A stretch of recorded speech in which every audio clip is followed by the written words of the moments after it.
I-Select Africa TV update sawubona mbukeli, ngiyakubingelela futhi ngikwamukela igama lami nginguSinenhlanhla. Isishoshovu seFees Must Fall Bonginkosi sekhishwe incwadi egunyaza ukuthi akaboshwe emva kokungaveli enkantolo yemantshi eThekwini.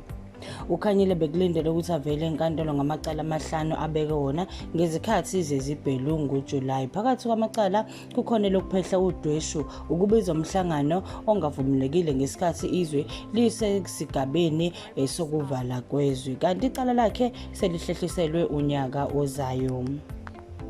Umongameli wezwe Mnumzane Cyril Ramaphosa ubonga uthando aluboniswe abantu bakuleli emva kokuvela kwezindaba zokuthi usetholakele negciwane i-COVID-19. Umongameli lokhu ukubhale ku-Twitter wathi uyabonga kakhulu uthando, uphinde wabhala umlayezo othi yenza konke okusemandleni nokufanele ukwenze ukuhlala uvikelelile nokuthi uqale ngokugoma.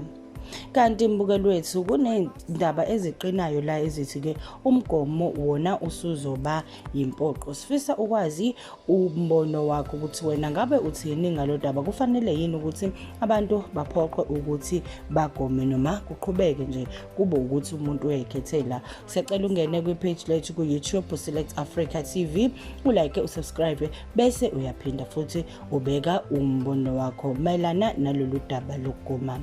Zona sekuphathele zona osukwini namhlanje. Mina nginguSinenhlanhla, le iSelect Africa TV.